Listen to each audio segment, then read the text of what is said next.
a plus besoin de censure puisque la quasi-totalité de la profession s'auto-censure. Alors, les échelons élevés s'auto-censurent par intérêt, je pèse mes mots, hein, pour des raisons lucratives. Il ne faut pas jouer aux innocents, il y a de l'argent à gagner. Quand le présentateur de la matinale d'Europe 1 est payé, je rappelle le prix, mais je ne voudrais pas dire de bêtises, mais je crois que c'est 38 000 € par mois.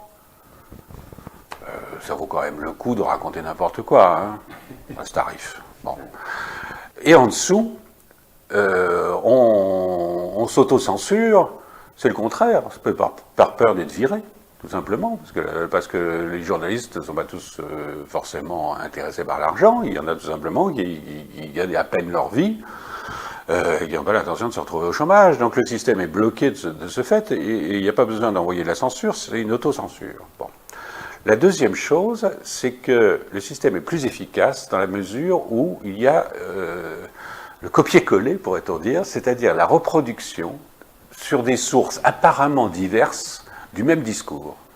Quand l'opinion est confrontée au fait que l'article du Figaro est finalement le même que celui de Libération, qui est finalement le même que celui de l'Obs, alors qu'il s'agit là quand même apparemment, et qui est le même que celui du Monde, alors qu'il s'agit de sources bien différentes, avec, dit-on, un pluralisme, une diversité, mais tous disent la même chose. Et donc le public se dit c'est la vérité, puisque des organes aussi différents l'un que l'autre disent la même chose. Sauf qu'ils n'ont rien de différent, ils appartiennent tous à des milliardaires, qui eux sont copains entre eux et n'ont pas besoin de se consulter pour dire la même chose, c'est dans leur cerveau.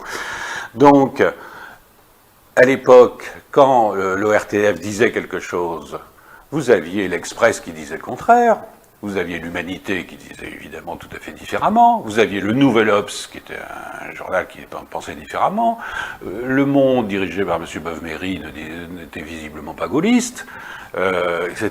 Donc là, vous aviez une vraie pluralité d'informations qui aujourd'hui n'existe plus.